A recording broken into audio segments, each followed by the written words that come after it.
Exactly. Well, let's talk a little bit. I know we're jumping around a fair bit in terms of geography. Well, that's what you do, Ben. But yeah, exactly. Let's talk a little bit about the situation in Europe, because what we've been told, I mean, since we're talking about populism, we'd be remiss not to talk about the rise of populist movements in Europe. Yeah, the reason I wrote the book is not just the United States. Virtually every Western country, except Canada, has seen the rise of a populist movement. And do you think that all those populisms are similar, meaning that Donald Trump's populism, do you see that as similar to the rise of populist movements in places like Germany or France or Austria or the Nordic countries?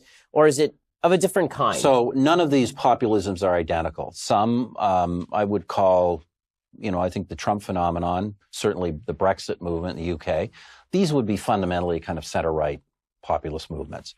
Obviously in Italy, Five-Star Movement, clearly on the left. There are left-wing populist movements.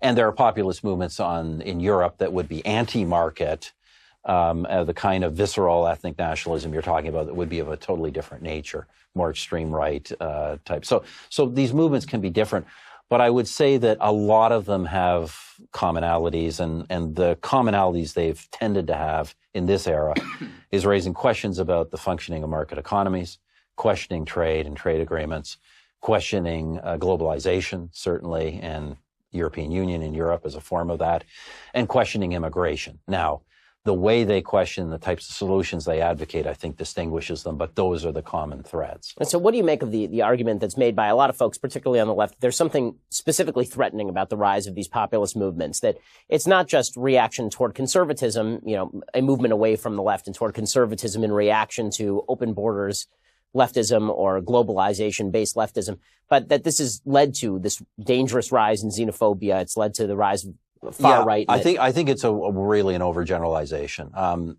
First of all, I guess I argue that fundamentally most of these populist movements today, they're largely on the right, and where I think they should attract our attention is in many cases they're garnering what would have been considered mainstream center-right or even center-left voters.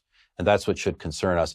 I tend to think, and I think this would be a surprising conclusion, as a guy who ran a government that was pro-market, pro-trade, pro-globalization, pro-immigration, I've said if you actually look at the complaints of these populist movements and you look at the facts actually tend to bear out that they have legitimate grievances. I think it is in the solutions that we can sometimes get concerned. And the reason I wrote the book is I consider these things today more wake-up calls than dangers. You may not like Trump, you may not like Brexit, but these are people, Donald Trump, Nigel Farage, these are people fundamentally trying to fix what they see ailing democratic capitalist societies. That is very different than the Bernie Sanders or Jeremy Corbyns that want to destroy democratic capitalist societies.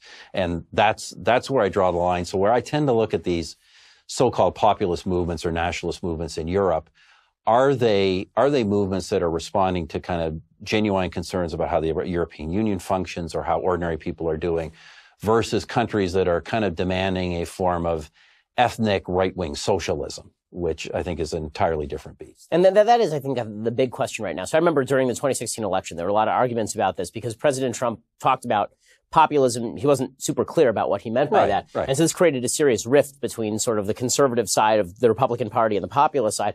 I want to talk about that and whether that is America specific or whether you think that is breaking out in other places too. So the gap that we've seen in the Republican election base, this was a fight that I had with a lot of the people who considered themselves populists, is that I looked at Europe and I said, I don't want the American Republican Party turning into a European far-right party, because it seems like there is actually a distinction.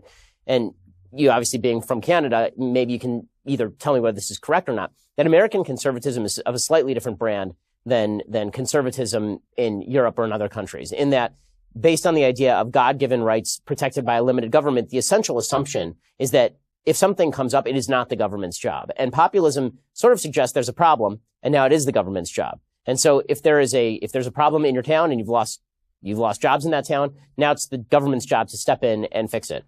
Or if the government caused it, it is, particularly. And look, so we can debate whether certain movements in Europe are far right or they're just kind of populist conservatives, or are they actually far right? I think it's the wrong question. The question is, are they being fueled by legitimate grievances? And I guess I would argue, and I argue this as someone who ran the largest per capita immigration program in the world, I would argue that when you are letting hundreds of thousands of people illegally or irregularly overrun your borders, that is a legitimate grievance.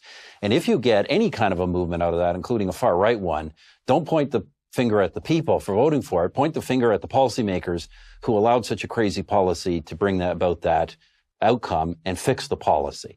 The one thing I would say that when people, it's easy to condemn.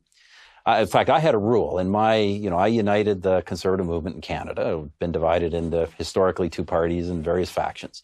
But I always said, if I got 1 or 2% on the right of me, that's fine.